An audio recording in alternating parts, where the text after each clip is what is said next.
So you didn't know this was an interactive evening, so hands up if you've actually hooked a stingray in the Manukau and thought you've caught the biggest snapper you've ever hooked.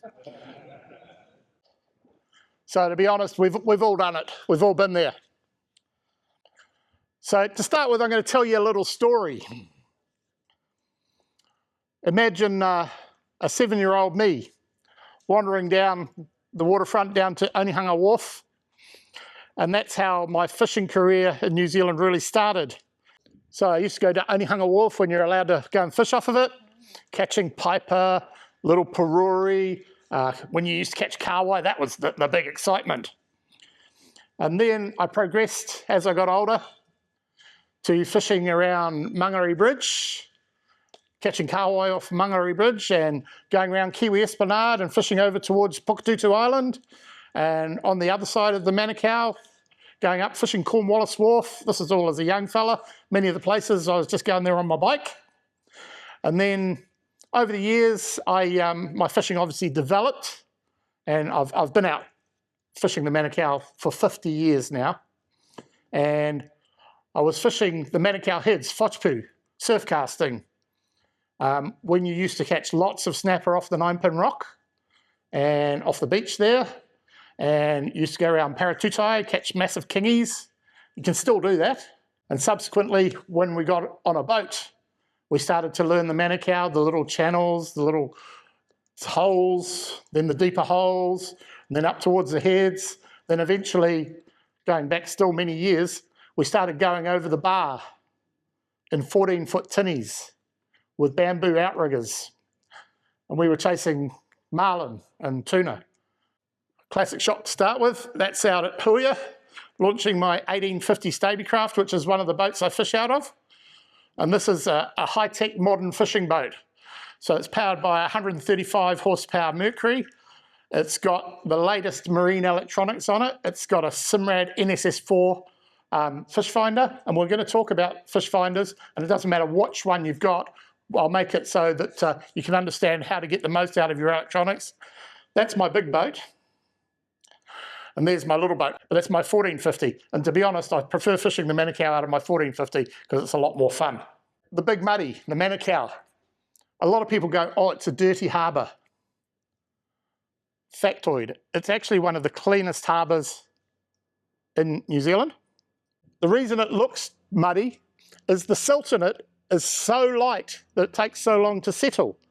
But the Manukau basically flushes out twice a day. The seafood in it is first rate. And there's a lot of species on the Manukau, and I've isolated probably what most people want to see as the main ones today. I see some pretty experienced anglers here, people I know from the past, and I might be preaching to the choir a little bit, but hopefully with what I'm talking about tonight, we can give you a few little tips that maybe you can take away, help you catch another fish, help you catch your best fish, just have a good time, or maybe give you a different perspective on how you fish for the fish that you catch in the Manukau. Now I know a lot of you are going to want to know about this guy. So the red Gurnard. This is the first thing you want to know. This is how they work on the bottom. So they use those feelers to walk along the bottom. They also use them for sensing prey. But Gurnard will swim up off the bottom as well to take a bait. And again, you probably already know, but the standard rig that you want to catch Gurnard on the Manukau, or anywhere else for that matter, is your dropper rig, or some people call it a ledger rig. Now this is one I've tied up myself, and there are a few tricks to tying a good ledger rig. The first thing is I usually have quite a decent drop to the sinker, but sometimes on the Manukau it pays to have it shorter so you're closer to the bottom. Okay. The other thing is when you're tying your droppers, you want them far enough apart so they don't overlap, because otherwise you start getting hooked up. And also you want to tie them out of a trace that's heavy enough so they stick out away from your branch and don't get twisted up. And if you come and have a look at the knots when we finish the talk, how I've tied this, I've actually used a T-knot, which branches it out, and obviously a bit of Lumo. The hooks I'm using are KL 5-bar-0 with Gurnard. 3-bar-0 to 5-bar-0 is all you need, right? And that is the standard rig. One of the most important things when you're fishing a dropper rig is the weight of your sinker. So on the Manukau, every tide, you'll be changing your sinker as the tide gets stronger to hold the bottom. And when it reduces, you want to use a lighter sinker so the fish don't feel the resistance of it. When the current's really honking, a big sinker holding the bottom will get bites. If you've got a light sinker, it'll float up off the bottom, and you probably catch a lot of kahawai, but not so many Gurnard. That's the standard rig. How can we improve this? Well, there is a little well-known trick. We also use the off-the-shelf flasher rigs as well. They're perfectly good. So when we're Gurnard fishing, we do what we call the Manukau long line. So you get a little sinker and you connect it to the top eye of your swivel. So when you drop your rig down, you can lower it down so that hits the bottom and that hits the bottom. So you basically got a long line set up. So both your baits are fishing along the bottom. It's quite a well-known trick, and it does really, really work sometimes. So that's the first little tip. So as you can imagine, you're fishing in a current, you drop it down, that one hits the bottom, and you let that one hit the bottom too. So the fish come across your bait. Because that's the thing with Gurnard, you want them to find your bait. And they're very, very predatory. They mainly feed on crabs, baby flounder, other things you find in the water. And but they've got a good sense of smell as well. All the fishing I do, whether it's lure fishing, bait fishing, we add scent to our lures and baits, whether it's a flasher rig or a piece of bait or a soft bait. Always do. And there's no science that can say one's better than another, or yes, it doesn't work, or no, it doesn't work. But I do it, and I catch fish, so I say it works. Now, another little trick you can do. A lot of people don't have soft baiting gear, or they find it hard to soft bait for Gurnard on the Manukau. And with your flashers, or your dropper rigs, simply adding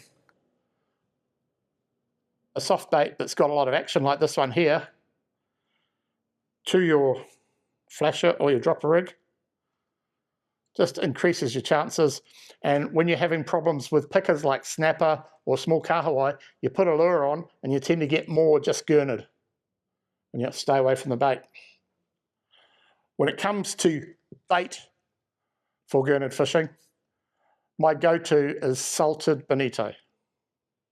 Right, that seems to be the go-to. They will eat crabs, they will eat mullet, they'll eat squid, they'll eat everything, but salted bonito seems to be super reliable. So that's my go-to for Gurnard. You see these funny soft baits and people say, nothing looks like those. Well, see that little critter over there, the orange and white one? That's actually called a ghost shrimp. Manukau's full of them. That's one of the things that Gurnard eat. So little creature-style baits for Gurnard, you can get them in multiple sizes, obviously. This is quite a big one, this is a small one, are a good way if you want a soft bait for Gurnard. And the trick when you're doing this, normally I advocate for the lightest jig head possible when you're soft baiting. But when you're fishing for Gurnard, you want that lure hard on the bottom again. And with these creature-style baits, the ones with legs and lots of action, you actually cast them out, let them hit the bottom, let them sit there, and just give them one big puff and let them stop. One big puff and let them stop, rather than just the regular jig, jig, jig, jig, like you would with the snapper soft bait. And the Gurnard will actually see it and target it and actually pounce on it, and quite often they'll pounce on it when it's stationary. Okay, so creature soft baits are really good. You'll catch them on traditional soft baits. Anything that's got a little bit of action, Gurnard will go for it. But if you put something in front of them that looks like a crab or a ghost shrimp or a mantis shrimp, which the Manukau has also, they'll go for it. The Manukau, the current, it's quite hard to soft bait in. There are ways you can get around it. You don't have to use traditional soft baiting techniques or gear to soft bait on the Manukau. Because the current is so strong, the lures will get action anyway. And this is what Americans call a Carolina rig. It's what we call a running rig. And you'd put a bait on that, but you can put a soft bait on it. if you're fishing with bait, you just anchor and let it down. But when you're using this, what I would do is drift through the channels or at the entrances to the banks and just drag it behind the boat. And that will catch you heaps of fish. If you can't get that to the bottom, the next alternative is your sliders, which are a lot heavier. And again, same deal, just drag them, drift them through the channels on the edges.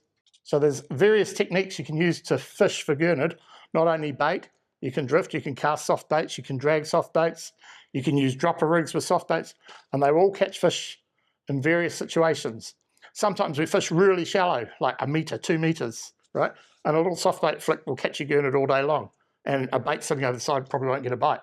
But other times when you're sitting in a 7, 8 metre hole, right, and you've got a couple of knots of current, it's really hard to soft bait, but a dropper rig or a ledger rig works fine. So you've got to adapt for the situations. And the Gurnard move around. What they normally do is they use the channels in the Manukau as sort of like a road map. But when the tide comes high, they'll go up onto those banks and feed, and then they'll drop back down. So that anywhere there's a gully in those banks or there's an edge, that's where I tend to look for them. So if you sit in the deepest part of the harbour, you won't catch many Gurnard. But if you sit on the edge of one of the banks, Papakura Channel, Waiuku Channel, off Clark's Beach, anywhere like that, or anywhere there's a bit of structure or a bit of a contour, you will find Gurnard. And you generally want the flatter bottoms, not the rocky bottoms, because they prefer the sandy bottom. Right. Everyone's favourite fish, the kahawai. Now, I really enjoy catching kahawai. I think they're great fun. So underrated still. They're great to eat. They're great sport. And you can have a lot of fun on the Manukau. When you can't catch anything else, you're pretty much guaranteed that you're going to catch kahawai. But most of the time, I don't want to catch this size kahawai. I want to catch this size kahawai. The stuff I want to put in the smoker or use for sashimi or make a curry with. So I fish the banks. And we'll get onto the charts in that. But rather than just drop a bait, your standard dropper rig will work fine on a bank with a bit of burley, bit of pilchard, works fine. But I like to actually go out and throw soft baits to them as well. Why do I do that? Because it's a hell of a lot more fun than just dragging them up on heavy gear. And if you catch 3 or 4 fish on soft bait gear, you've had a good day's fishing, right? So I go and chase them on soft baits. And not only do I cast soft baits, but I really like to troll soft baits for kahawai. And I generally do that on the area from Manukau Point out to South Head. And you go over about 3 major banks doing that. And you'll quite often see, as long as the tide's running, you'll see a line where the kahawai birds are working. And if you go there on the running tide, you'll find those kahawai, and they just love a slowly trolled soft bait, generally one with a paddle tail. It's got a bit of action. And you just troll it behind the boat about 30, 40 feet and troll it at about 2 to 3 knots, and they just love it, and they'll smack it. And you can catch them on a little light rod like this, and 4 fish will give you a great day's fishing and give you plenty of food. This is the paddle tail I'm talking about, and you'll be able to see the action that I'm talking about.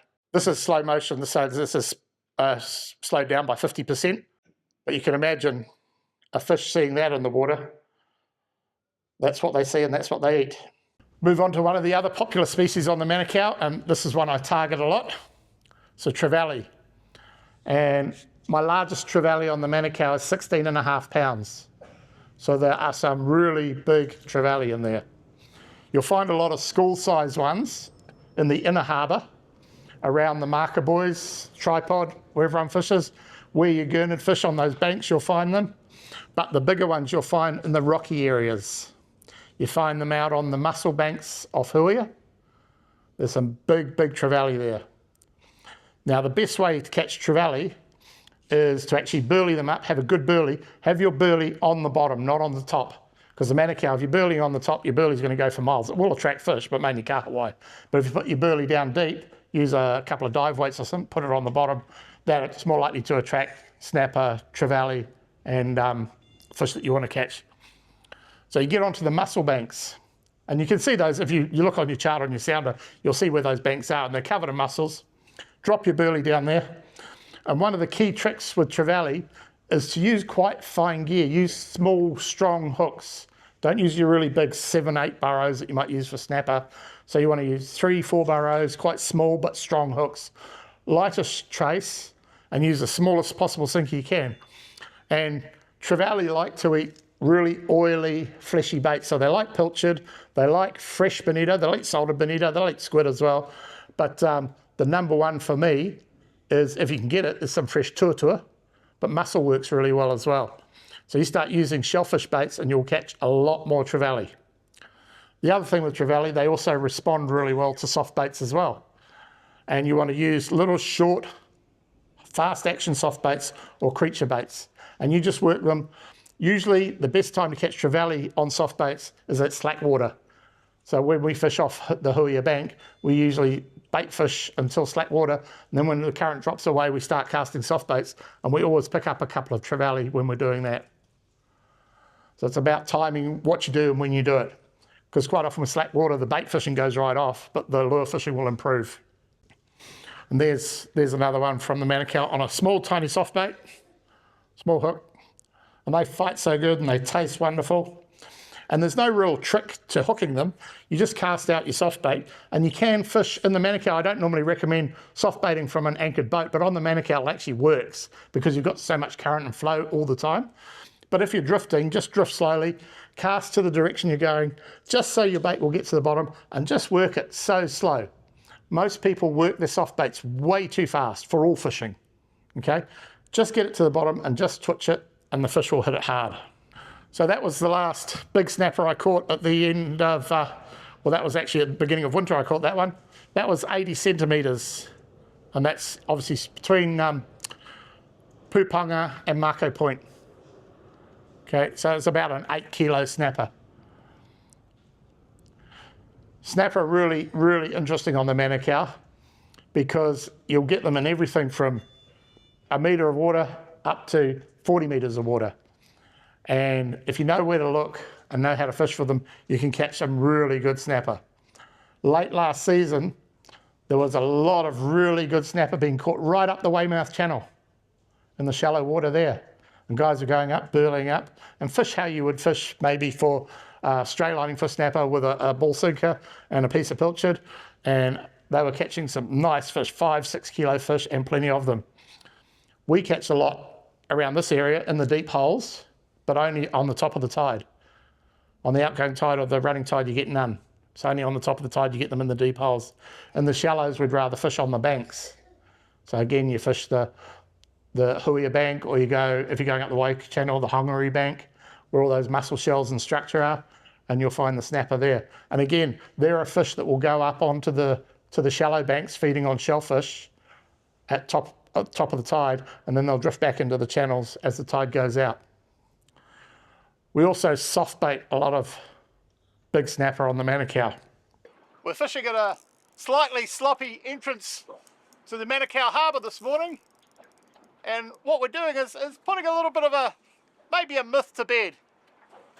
We've heard it said that you don't catch snapper on the west coast on soft baits and lures as much as you do on the east coast. And although the fishery is very different, I think we're just about to put that theory right to bed, if I can get this fish in the boat.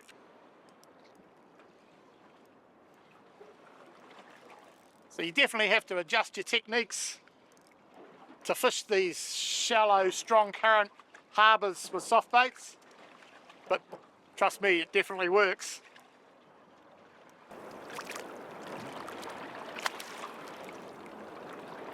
Quality table fish, that one.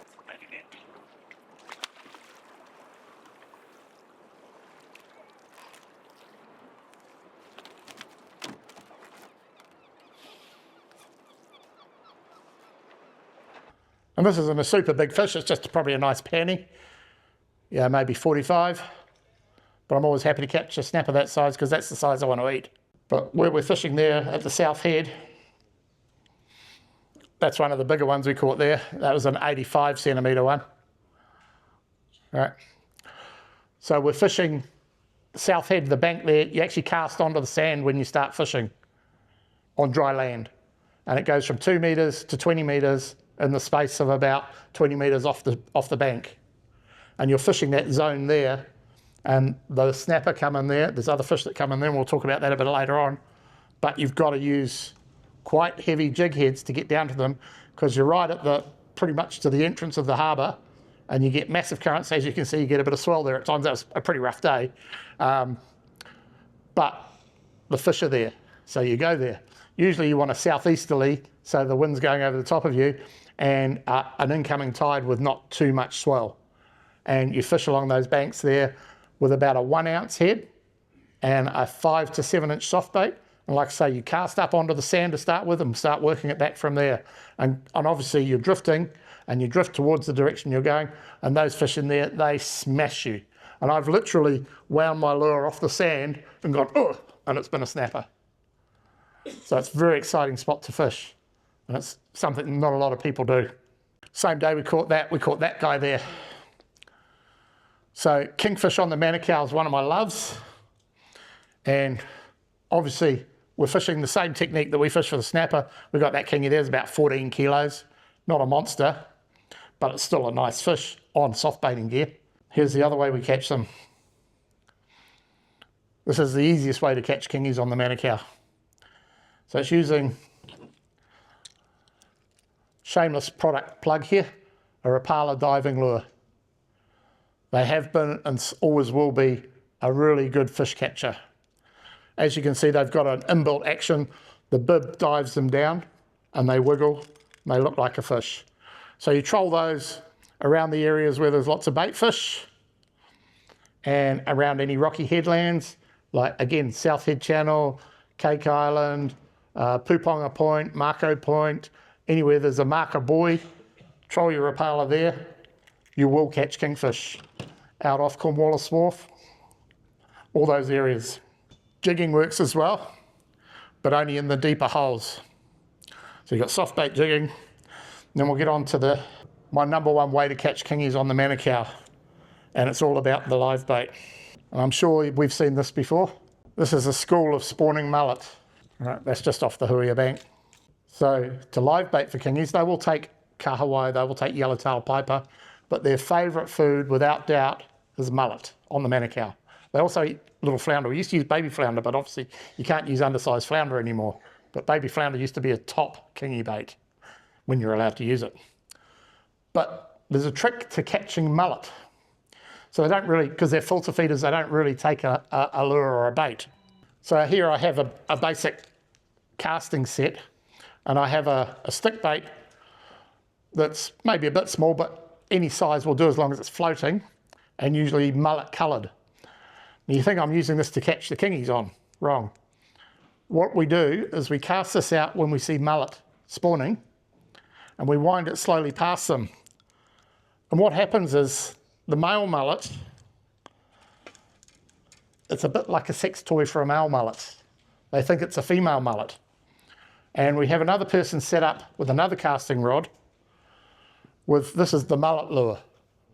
It works every time. So what we do, we attract the male mullet in with the popper, and then we have someone cast behind them with the mullet lure, jag them, right? It is what they say, caution, you know, don't try it when there's too many people around. It can, I've had rigs with like 4 treble hooks on it, and you got to rip them pretty quickly through the school to hook them because you want it on the surface, but it is the number one way to catch mullet.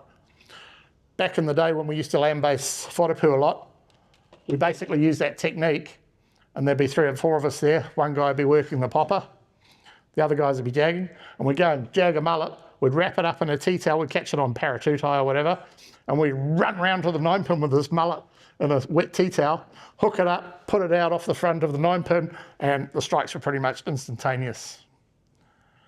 And it works everywhere on the Manukau.